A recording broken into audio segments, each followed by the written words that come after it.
Hello, I'm Gordon Lang, editor of CameraLabs.com. There's a city in Germany we call Cologne. It has a vast cathedral, a railway bridge weighed down by the padlocks of lovers, and in the distance on the opposite side of the Rhine, a collection of vast halls called the Messe. It's here that the photography industry gathers every 2 years in September for Photokina, and it's at Photokina that the manufacturers release and announce all of their new cameras, lenses and accessories for the upcoming holiday season. But more than that is where these same companies will tease us with ideas that they've had, concepts and prototypes of products that may not see the market for another year, 2 years or even beyond that. Suffice it to say, it's an absolutely fantastic place to go if you're interested in photography gear like I am.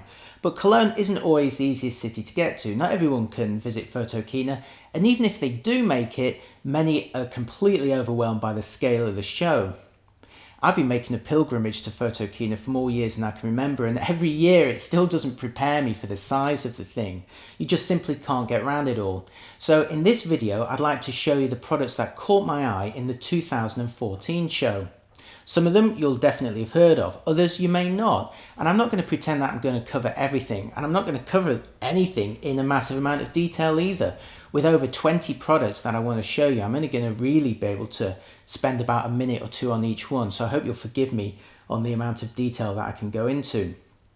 That said, at CameraLabs.com I have of course got detailed previews of the key products, and many of those will turn into fully fledged reviews. In fact, many of them will already be reviews by the time you see this video, so please do check out my site if you want to find out all of the latest reports on these new exciting products. Right, let's get on with the report. I'm going to start with Panasonic because for me they had three of the most exciting cameras of the entire show. The first I'll tell you about is the Lumix GM5. Now this looks like a fairly chunky point and shoot compact, but it is in fact a fully fledged mirrorless system camera that can take any micro four thirds lens, and Panasonic offers a number of lenses that are very compact, designed to fit in with this idea. Now we've seen this before with the Lumix GM1, a camera I was very fond of, and that's still on sale. But with the GM5, Panasonic has found room to squeeze in an electronic viewfinder while only making the body just a little bit thicker and taller than its predecessor. Now the image that it displays is very small, but it is detailed. It's much better than the LF1 or TZ60 ZS40. And to me that does make it a much more useful camera, especially when you're out in bright sunlight. They've also greatly improved the ergonomics on the rear of the camera simply by switching the old flat control wheel, which was far too easy to press by mistake when you turned it, with a simple dial at the top that's much chunkier, and you can also push to click. It works so much better. The GM5 also features a hot shoe on the top, and this is important because the presence of the viewfinder means there's no longer room for a pop-up flash, so you have to mount your own if you do want a flashlight on this camera. Now it doesn't have 4K video, and it has been overshadowed by the two other models I'm going to tell you about, but for me the GM5 could be a real sleeper hit. It's a camera that succeeds one that I'm certainly very fond of. Now moving on, a surprise announcement at the show was the CM1. This is a phone. Now Panasonic have made phones before in Japan, but they've never really been a big hit overseas.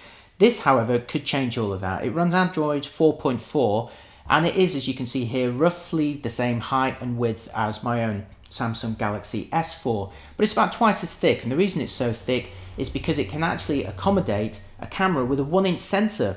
Yeah, a 1-inch sensor, the same size sensor that Sony has in the RX100 series, which coincidentally I'm using to film this video, but they've managed to squeeze it into a phone, so this is remarkable. It's much bigger than any other camera phone to date. Now it doesn't have an optical zoom lens, but the quality alone could be enough to attract people to this camera. The only problem is Panasonic didn't really seem sure at the show where and how they were going to sell this. They said that they were definitely going to be selling it in France and Germany by the end of 2014, but they had no plans for the UK or the US.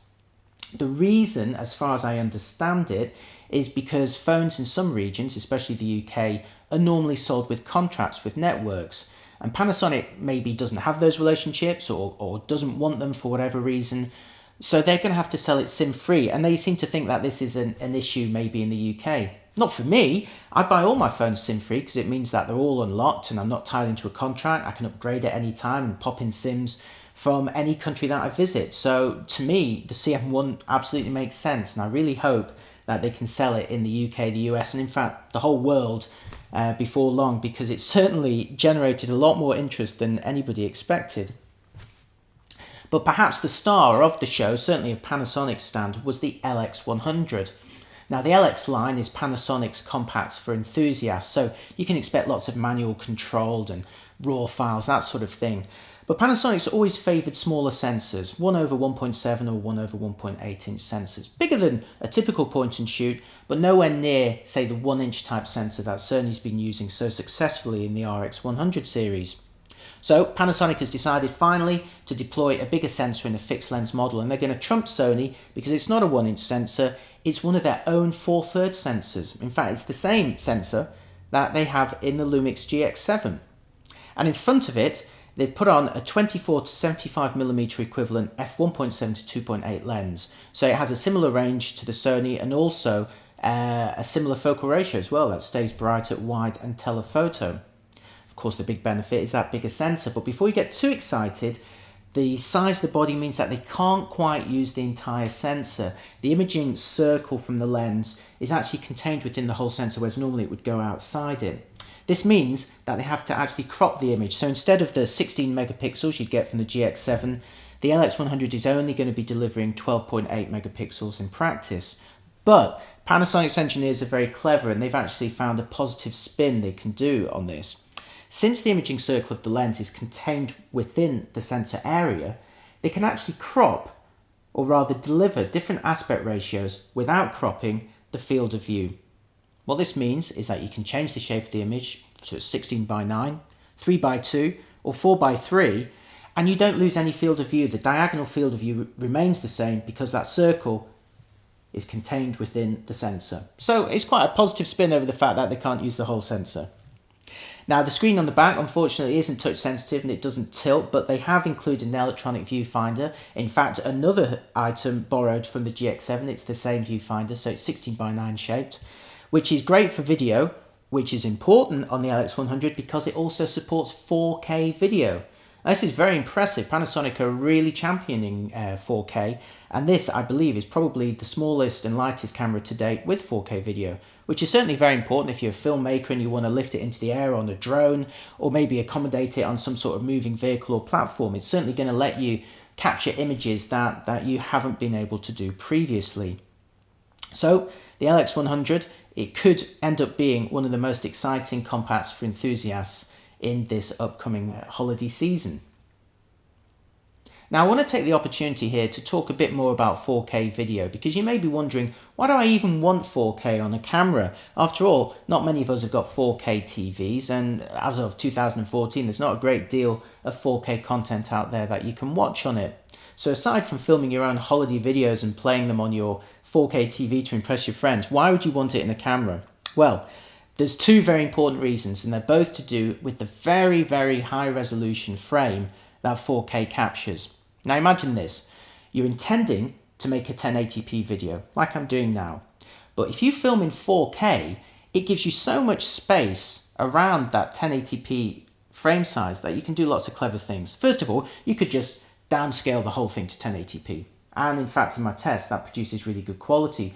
But what you can also do is take a 1080p crop from the 4K image. And what that lets you do is move it around. You can actually pan around. Even though your camera has been static, you could actually simulate a panning motion. You could also do a zoom. You could start by scaling the whole 4K image down to 1080p and then slowly shrink it down until you reach 1080p. No loss of quality, but it looks like you're doing a zoom. Now this is fantastic. It's like you're filming a documentary with two different cameras, a wide angle and a longer lens for close-ups. So it gives you great flexibility when you're editing video in 1080p. But there's more. 4K video also contains 8 megapixels worth of information per frame. And remember, because it's video, you're capturing these at 25 to 30 frames per second. Now think about that a minute. Previously, video at 1080p was only 2 megapixels. You could grab stills from it, but they didn't look very good. But when you're grabbing 8 megapixel stills, well, that's a lot more serious. And when you look at cameras, sports cameras, professional cameras that shoot at 10 frames per second or 15 frames per second even, well, imagine one that's capturing at 25 to 30 frames per second. 8 megapixel, very usable images at that speed. Well, Panasonic's already thought of this, and they've already suggested that you could do this with footage from, say, the GH4 And I've done that myself when testing the GH4, and the stills look fantastic. But now with the LX100, they've included, actually in the camera's software on the user interface, a very easy way by which you can actually film video with the intention of grabbing stills from it. You kind of go through it frame by frame and say, oh yeah, that's the one I want. You press a button and it automatically exports it as a JPEG and saves it on the memory card.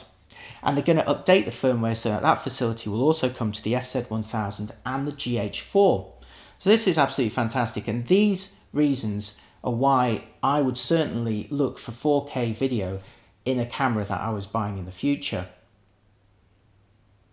If you're excited by the prospect of capturing stills from video, you may well be wondering where it's going to go next. Well, Panasonic, during its keynote briefing, actually talked about the 2020 Tokyo Olympics, where they hope to be capturing and broadcasting in 8K. Now, this will let you actually grab 33 megapixel stills from that video. I mean, that's absolutely massive. And I bet it will be doing it at high frame rates than 30 frames per second, probably 60 or maybe even 120 frames per second. Who knows? It's a long way off in the future. But it really does tell you where this technology is going. And it's so easy to capture the decisive moment with this technology. But what happens if you want more than 4K and 8 megapixel images from video today? Well, you can do it. It'll cost you, but you can do it. Red Cinema cameras, which you'll know from their movie work, demonstrated at Photokina their Epic Dragon camera. Now, this is a pretty serious bit of kit. Just the body alone, without any lenses or memory or any accessories, costs in the region of $28,000 to $32,000. But this is a movie camera, so these prices are actually, believe it or not, very reasonable. But the reason I'm telling you about it is because you can capture 6K video with this camera. And from that, you can take 19 megapixel stills. That's pretty high resolution. That's going to be enough for most people. Now, the really interesting thing about it, though, is because the Red is capturing movies in a RAW format, it can also export stills in a RAW format, whereas Panasonic is only showing JPEG capture from its 4K video. So 19 megapixel RAW stills from 6K video. This is pretty impressive. And Red showed some massive prints at the show, which looked absolutely fantastic. I mean, they were huge. You might think, well, that's all well and good, but who's going to spend 30 grand on a still camera? Well, the answer is people are doing it already. I spoke to some concert and also magazine cover photographers, people who are shooting for very, very high-end magazines and also capturing images of, well, very, very important and rich people performing at concerts who want both video and decent stills that they can sell. Now, in those situations, a £30,000 camera or $30,000 camera is actually not that expensive if it gives you the result that you want. So this is one of the really exciting technologies that's happening right now and something to look out for in the future. It's not all about expensive gear at Photokina though. There's plenty of affordable accessories, and this one caught my eye in situations where you want to bounce your flash but there's no wall to do it. A simple solution here is the Bounce Wall by Sunbounce, which essentially lets you carry and mount a simple reflector to capture really nicely lit portraits, and it also works really well for eliminating reflections on glasses. While some camera companies want you to replace your hardware every year or so, others are trying to extend the capabilities of existing models with firmware updates. Olympus is one of those that very strongly believes in this strategy now. They want you to get more value out of products that you already own, no doubt to help you feel warm and fuzzy about the company and buy more of their lovely lenses. So at Photokina, they announced firmware 2.0 for the OMD EM1, a camera that I've used extensively and I'm very, very fond of. Now, this firmware is available right now. You can download it and update your camera.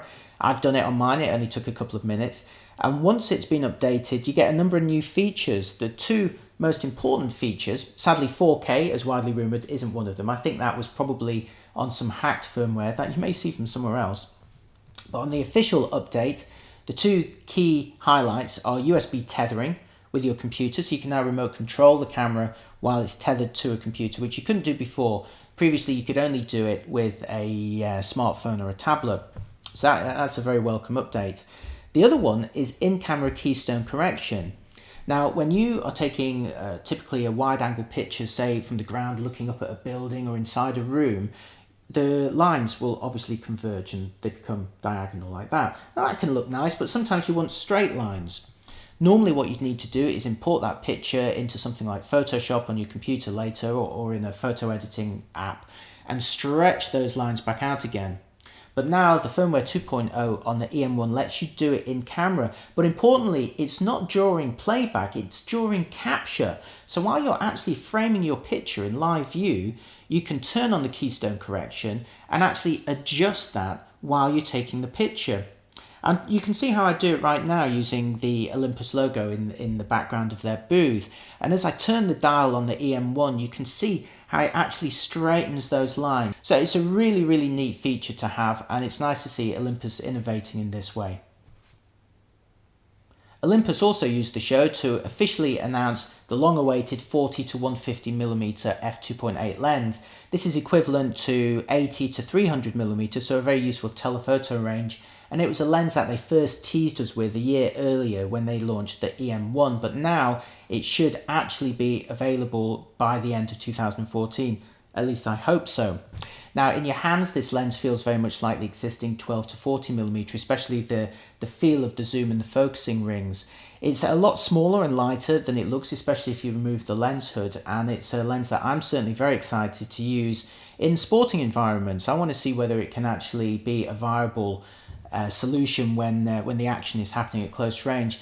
But even then, it's going to be a fantastic lens for portraits. I know a lot of wedding photographers who are very excited about this lens. We've got high hopes, let's hope it delivers. Along with the firmware 2.0 for the EM1, Olympus also used the show to unveil a new silver version of the EM1. They seem to be quite a popular idea, a silver version of a camera, maybe to announce a new firmware update. And it's a policy that Fujifilm also used with its flagship X-T1. So here it is in its graphite silver edition, which to be fair is actually a bit classier than silver. It's kind of like a gunmetal grey. And personally speaking, I think the photos that you see of this camera really don't do it justice in person. It really does catch the light in a very attractive way. And like Olympus, Fujifilm has announced a new firmware update for the X-T1.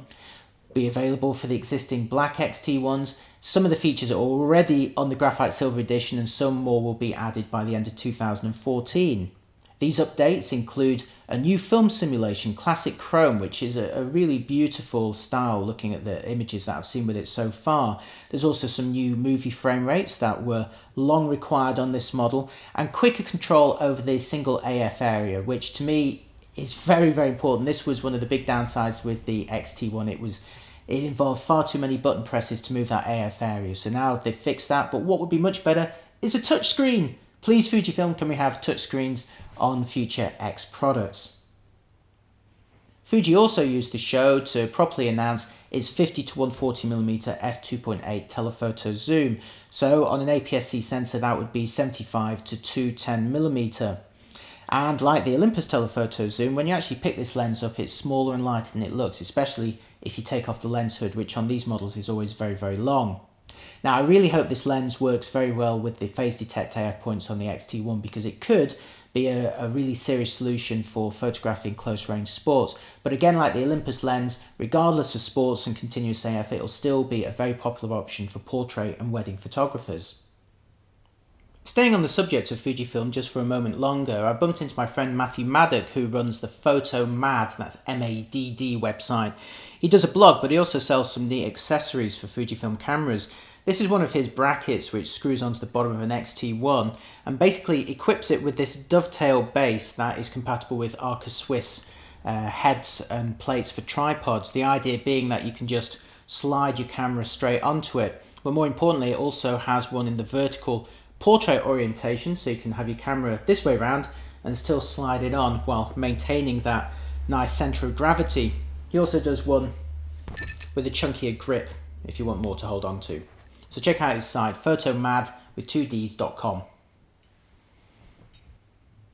Fuji also teased us with prototypes for 4 more lenses coming in the near future.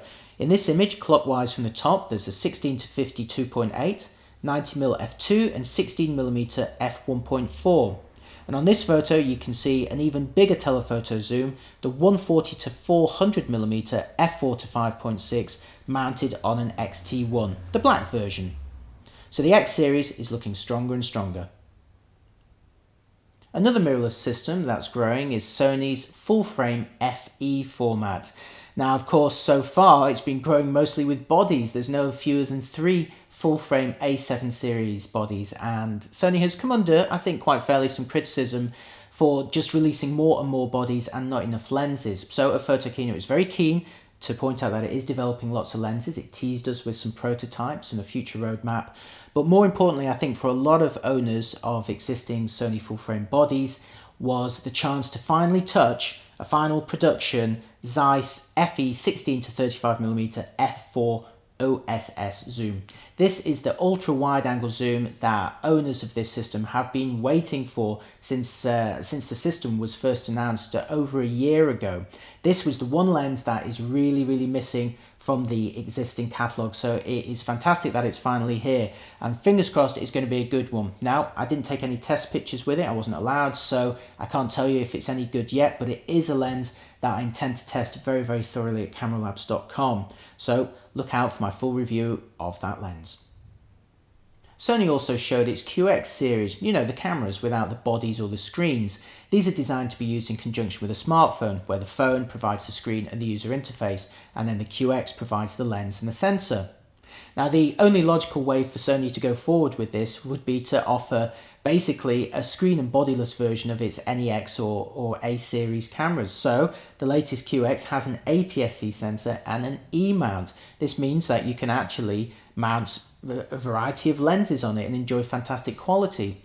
Now, of course, this is going to end up being so hefty, Sony would never suggest that you hold it like some of the previous models, actually by holding your phone. It would tear the thing apart. Instead, you would rest the lens in your hand and then use your phone like a massive articulated screen. And in this configuration, it actually works very well. But it also made me think of some other applications for it. For example, when you're into astrophotography and you're putting a camera on the end of a telescope, the weight is very important, because this thing is very carefully balanced. You don't want something too heavy on the end, or it'll be difficult to balance the whole optical system. So in this respect, the QX could be a big hit with astrophotographers. It delivers a very big sensor with a removable lens mount that lets you attach it to telescopes very easily, but it's very small and light. Maybe some people who use drones would find it useful as well. After all, you don't need a screen or a body with lots of controls once it's attached to a quadcopter and is flying through the air. All you want is a big sensor and a lens. So, in this respect, maybe Sony was right about the QX after all. It could end up being a very useful camera in certain situations. While wandering around the show, I was very pleased to bump into Three-Legged Thing. This is a British tripod company that's producing some really interesting products at great prices, and with namings that are slightly different from typical stands. So instead of calling their tripods the 15BX75, Three-Legged Thing names them after characters from shows and films and bands that they really like. So at Photokina, they launched the Punks line with 2 models, both travel tripods, named Rick and Viv. In case you're wondering, Rick and Viv are characters from the 1980s British seminal comedy The Young Ones, and if you've never seen it before, check it out immediately. Well, after you've finished watching this video, of course. Now, they're both travel tripods. Viv is made of magnesium alloy and costs about £150. Rick is the carbon fibre version at £200. And these both come with a ball head, so that is a good price for a high-end travel tripod. I also got to try Brian, which is one of their, which is one of their existing tripods, and you can see it here in its lowest configuration, very close to the ground, and now getting bigger and bigger as you extend it. That's Danny, by the way, who's the founder of the company. He used to be a stand-up comedian, apparently. An obvious transition of careers to go from comedy to tripods, but it seems to be working for him. The Brian is a fantastic tripod. It's carbon fibre, it comes with a ball head. As you can see, it's very configurable, and it only costs about £360. So to me, that is a good price for a high-end stand. And I really hope to be testing some of these at cameralabs.com very soon. So if you're looking for a tripod that's a little bit different, check out Three-Legged Thing. I think the 2014 Photokina show will go down as a vintage year for new lenses. I'm going to be telling you about a lot of them during this video, but right now I'm going to cover Sigma, who showed their new 150 to 600mm f5 to 6.3 telephoto zoom. Now, this replaces the existing 150 to 500mm, obviously extending the reach that bit further. put this on an APS-C camera and you're going to turn that 600mm into 900mm. Is going to be a very popular choice for wildlife photographers, birders and sports photographers. But Sigma is not replacing the 150-500 with one lens, it's replacing it with two different versions of the 150-600. There's the cheaper contemporary version that wasn't available to have a look at the show, but also a higher end sports version, and that's the one that I'm going to show you in this video. Now, first of all, it's fully weather sealed, not just at the mount like the contemporary, but throughout the whole body, so it's pretty serious. Secondly, there's not just a lock at the widest focal length to stop the lens creeping down when you transport it, but you can lock it at any of the marked focal lengths, for example at 400mm. Flick the lock and it will hold the lens in that position. It's holding it firmly enough to prevent it from moving, but should the lens receive a knock at the front, maybe a football from a game or a wildlife that's got a bit too close, it won't just break or snap off, it actually disengages. You can also do it with a firm twist of the zoom ring. And that also brings me on to the next nice feature of this lens. You can zoom it either using the ring or in a push-pull action like the Canon 100-400mm. And it's not a fudge either. It's not where they've noticed, oh, hang on a minute, when you turn the zoom ring, obviously you could drag it in and out with your hands instead. It really is designed for either type of operation. It's got a lovely section on the barrel that's really nice to grip and pull in and out. Now, one of the other neat things about it is that it works with Sigma's USB dock. Now, if you've not seen this before, it's like a cap that goes onto the lens mount end of the lens, but it's got a USB port, it's electronic, that connects to your computer, and using Sigma's free software, you can actually configure and customize the lens. Now, originally this was for correcting things like front and back focus to calibrate it for use with your body, but they've gone way beyond that now. You can actually adjust the speed of the autofocus. You can adjust the focus limiters, the distances over which it will autofocus. You can even change the speed at which the manual focusing ring works. And you can store all of these in two custom presets or switch to the default. I mean, this is an amazing amount of customization that I haven't seen on any lens to date. So it's really nice to see Sigma doing this. And I really feel the company is flying high with lenses at the moment, especially with the Art series. The 50mm f1.4 Art is the best 50mm lens with autofocus that I've ever tested, and if I had a full frame DSLR, it would be top of my list. It's a fantastic lens. Check out my full review at cameralabs.com. Now, less exotic than a 150-600, but arguably much more popular is their latest super zoom. But unusually, Sigma has incorporated 4 fluorite elements. Unusual because these are the type of glass elements or fluorite elements that you wouldn't normally find on a product of this class. So hopefully it should deliver better quality than we would expect from previous super zooms. And it should cost around 500 of your British pounds.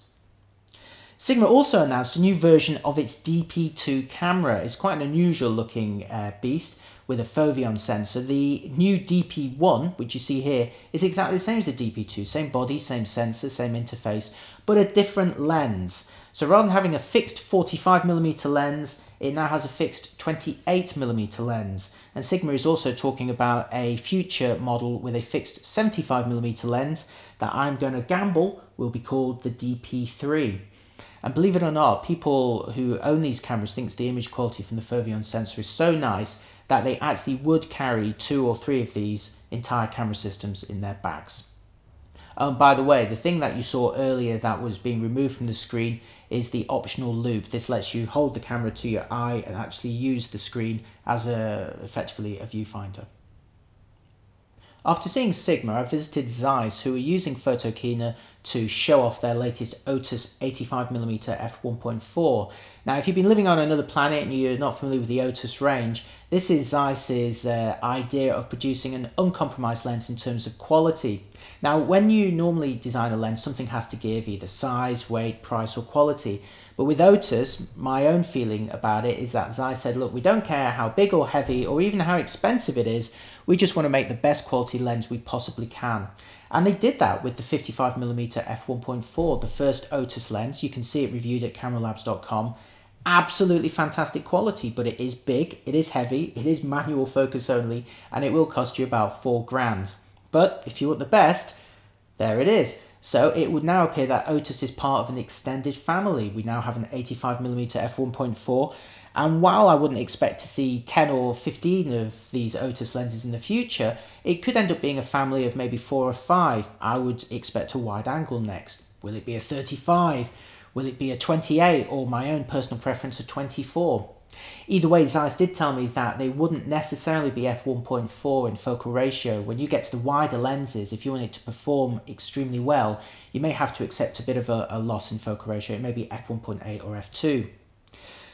Now, while the Otus is a beautiful lens, for me, one of the more interesting announcements by Zeiss at Photokina were its new Loxia lenses. This is a 35mm f2 and a 50mm f2 designed specifically for Sony's full-frame A7 series.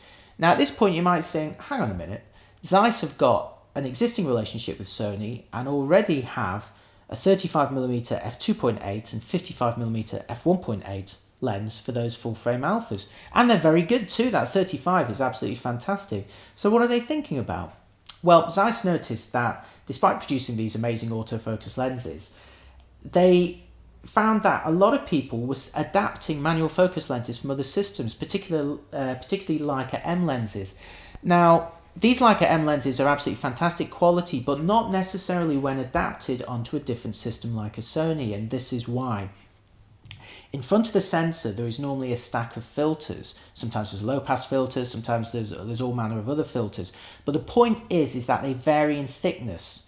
And the thickness of this set of filters, the filter stack, varies between manufacturers. Now, of course, they have to take this filter stack into consideration when designing a lens for it.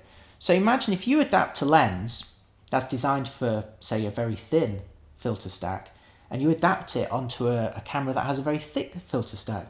Well, it's not going to perform as well, is it? And what Zeiss have found is that a lot of the Leica M lenses, where the light rays are really coming out at these kind of angles at the back, are not performing very well in the corners on the full-frame Sony. So they saw an opportunity, especially with their compared to their own M series lenses. So the Loxia is all about optimizing a manual focus, yes, it's manual focus, lens for the Sony full-frame system.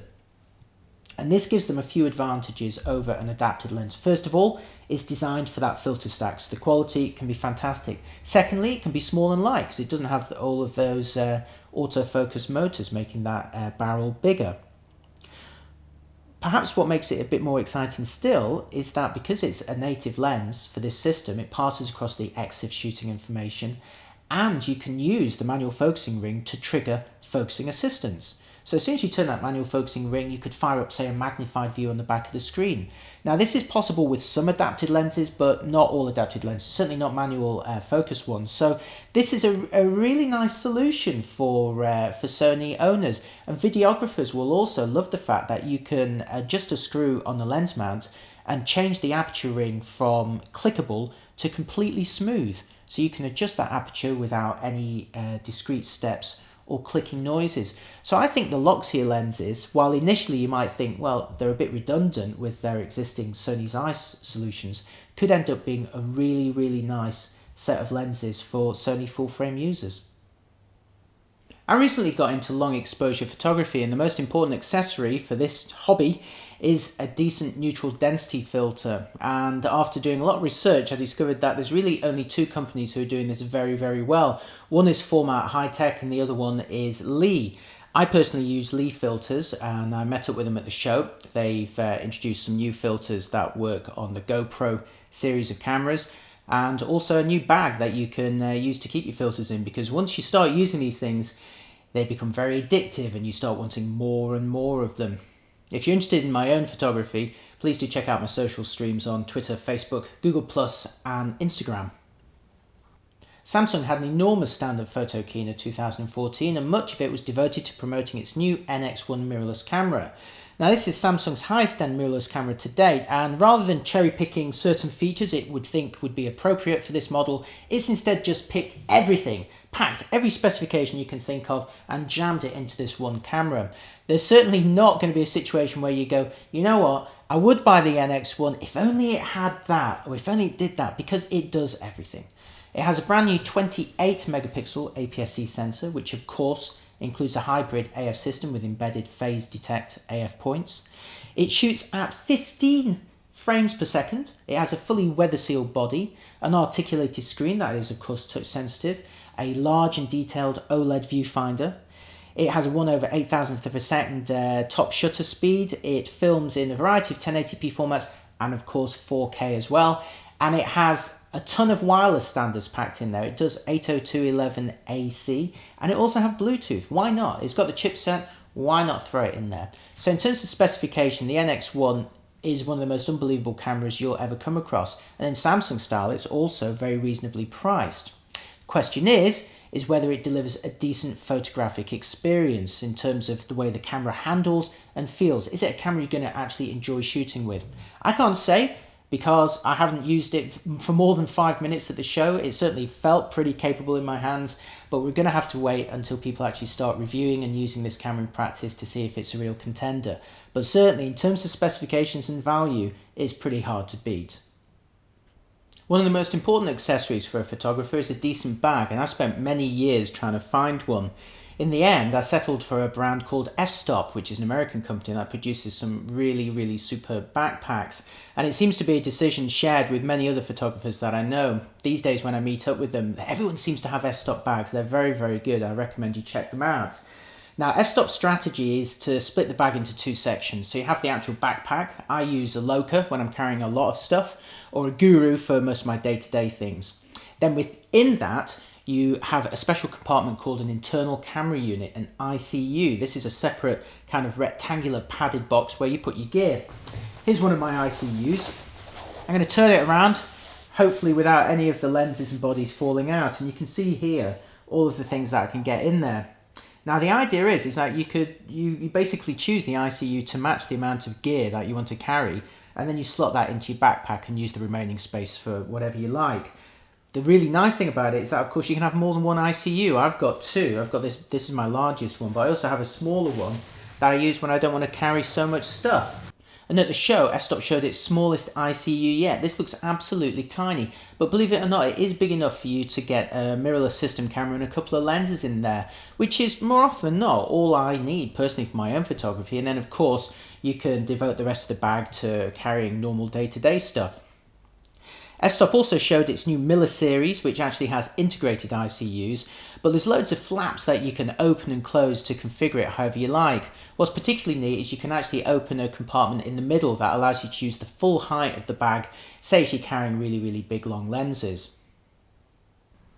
One of the really fun things about Photokina is meeting photographers in real life who you've previously only ever known on social networks. Here's Ben Von Wong, who I came across at the F-Stop stand. If you've not checked out his work before, it's absolutely fantastic, really innovative photographer doing some really exciting things. And in real life, he's a lovely guy. So if you're ever at these shows and you see someone who you recognise, always stop them and say hello. Heading over to the Nikon stand, the big new product was of course the D750, the company's latest full-frame FX format DSLR. Now this slots roughly between the existing D610 and D810, sharing some features from both models, although more features than you'd think from the higher-end D810, along with a couple of unique features of this series that to me ultimately makes it more compelling than either of those models. Yes, that's right, I'd sooner have a D750 than a D810, and that's before you even consider the fact that the D750 is about $1,000 less than the D810. So you get the same 24 megapixel resolution as the D610 on a full frame sensor, but Nikon says it's a new sensor. It certainly appears to have faster readout because it can support 1080p video up to 60p. It can also shoot continuously at 6.5 frames per second, which is pretty good for a full frame camera of this class. But it's the little things that impress you, like it inherits the 9-frame auto exposure bracketing of the D810, classy stuff like that. It also becomes the first Nikon full-frame DSLR to have built-in Wi-Fi. Now, admittedly, Wi-Fi has now become a standard feature on virtually every mirrorless camera, but it's still quite unusual to find on DSLRs. It shouldn't be. I think it should be on absolutely every camera, but we should still give Nikon a great big warm hug for including Wi-Fi on this camera because it is actually a big step for them. I'm very pleased that they've done it.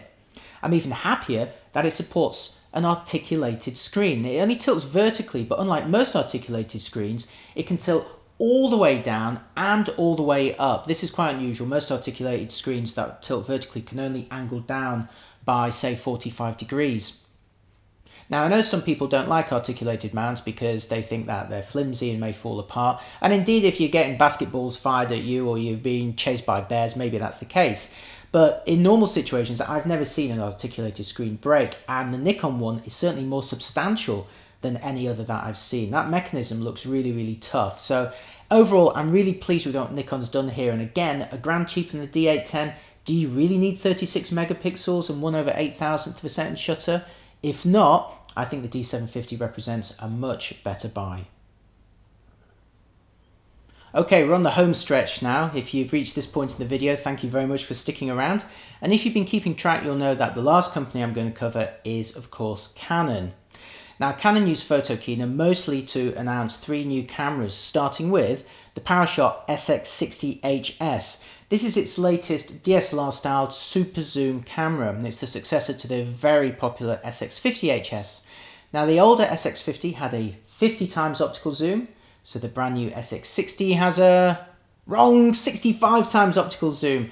Bonus points if you already knew that. This makes it one of the longest zoom ranges in the world, and it's equivalent to an epic 21 to 1365mm. That is an absolutely massive range to have at your disposal.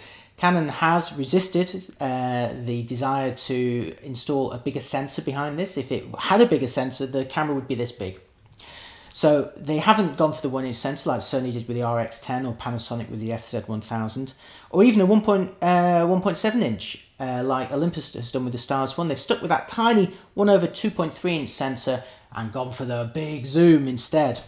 Now, they knew, even with the older SX50 HS, that it's very easy to lose your subject when you fully zoomed in. Just a mere nudge of the camera and you've lost them. So they introduced a feature back then called framing assist, where when you press a button, the lens would temporarily zoom out, so you could go, oh, that's where they've gone, and then when you let go, they would zoom back in again. Well, they've enhanced that on the SX60 HS, and it's really rather clever. What you can do is actually get it to try and follow either a person's face, or their upper body, or their whole body. And what it will do is, if that person starts moving towards you and begins to fill too much of the frame or moves from side to side, then the camera will automatically zoom out a bit in order to accommodate them, and it will keep doing that if necessary. So here is my wonderful model from Canon walking towards me, and as you can see, as he gets closer, and it's all tracked by face detection, you can see the camera zooms out and keeps zooming out in kind of lurches in order to keep him in the frame. And this also works if you step off to one side. And if you start moving away again, then the camera will start zooming in again. Now, it's actually quite a fun feature, and as you can see, it does work in practice, and it makes that massive zoom at the telephoto end all the more usable. The second camera announced by Canon at the show was the PowerShot G7X, and I've actually got one in my hands right here. This means that already I've got sample images and movies from a final production model, and depending on when you watch this video, my full review of this camera may already be ready, so check it out at cameralabs.com. Now, this is Canon's answer to the massively popular Sony RX100 series, which again is what I'm using to actually film this video. It shares exactly the same 1-inch sensor. I believe it is the Sony sensor inside here. It certainly has the same 20 megapixel resolution. It also is roughly the same size in terms of body as the Sony, and it's got plenty of manual control. The screen articulates like the RX100 III. It goes all the way up to face the subject for those compulsory self-portraits. Unlike the Sony though, it doesn't flip down. This is a bit of a downside to me. I would really like it to flip down to make it easier to shoot when over your head. But in a big plus over the Sony, it is touch sensitive, so you can tap to reposition the AF area or to pull focus when you're filming videos. Perhaps the most important difference between this and the Sony though, the most important benefit that Canon has, is a longer zoom range. Now on the RX100 III, Sony wanted to keep the focal ratio nice and bright, so it's f1.7 or 8 at the 24mm end, and then to maintain f2.8 at the long end, it stops at 70mm. With the Canon, it also starts at 24mm f1.8, and it also ends with a focal ratio at f2.8, but at 100mm it zooms 50% further than the Sony does without slowing down its focal ratio, and you can check my review to see how the quality between those two models compares. What it also doesn't have though is an electronic viewfinder. So these are the things you've got to weigh up with the G7X versus the RX100 III. The Sony has the screen that can articulate down as well as up, and it has a viewfinder. The Canon has the screen that's touch sensitive and the longer zoom range without slowing down in terms of brightness. But either way, I think this is going to be set to be a very, very popular product, especially if the price is right. So check this out if you're considering a high quality compact. And finally, one of the cameras that everyone's been waiting for a very, very long time. The third and final camera launched by Canon at Photokina, and the last product I'm going to cover in this video is the EOS 7D Mark II, the very long-awaited successor to the original EOS 7D. It's been 5 years since the EOS 7D. That is a long time in any business, and in digital camera terms, it's a lifetime. So you should expect some considerable improvements. This is certainly the case in some respects. Now, it shares the same 20.2 megapixel resolution as the EOS 70D, and it also shares its dual pixel CMOS AF technology. So this makes it the second Canon camera to have this technology, and it embeds, well, it doesn't embed phase detect AF points on the sensor. Basically, it can transform any pair of pixels on the sensor into phase detect AF points. Now, this is complex terminology for saying that this camera can autofocus very quickly, smoothly and confidently in live view and in movies. It really does work extremely well. So well, I wish Canon would deploy this technology on all of its sensors. Why is it taken so long for it to even appear on its second model? But at least we have it now on the 7D Mark II. Now, it's not the same sensor as the 70D. It's got faster readout. So this lets it support 1080 video at up to 60p. And it also allows it to shoot faster at up to 10 frames per second. All right, then here's how that sounds.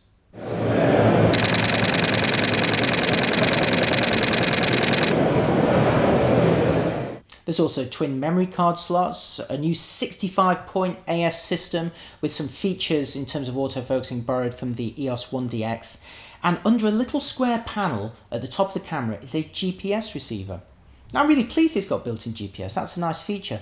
But what it doesn't have is built-in Wi-Fi. And I reckon that is pretty unforgivable for a camera of this price and class in 2014. I think all cameras should have built-in Wi-Fi. Now, Canon's excuse for not putting it into the 7D Mark II is it says the body is too tough, it's too strong for those radio waves to get in and out, so they can't implement it inside there. And yet they have with GPS. They found a little area on the top that's plastic and it can get in and out there. Now, I'm not an engineer, so maybe Wi-Fi doesn't work in a little square. I don't know. But if it was possible, I really would have liked this camera to have Wi-Fi. Maybe it could have gone behind the rubber flap on the side. Radio waves can get through rubber perfectly easily. So this to me is very frustrating. Instead, Canon say, no, you need to buy it on a separate adapter, although that adapter does at least support more sophisticated things like FTP. One of the other things it doesn't have is 4K video. Canon doesn't seem to think that 4K is ready for the mainstream yet.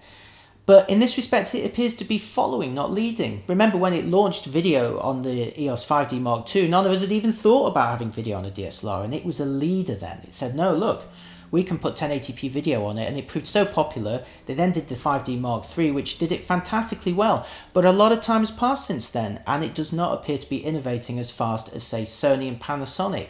Now, even if Canon releases a 4K camera for the consumer market, it's probably going to be in early 2015 at the earliest. This has given Panasonic and Sony at least a 1-year head start, and that is pretty tough to catch up on. So I really feel that Canon need to be moving and innovating much faster here.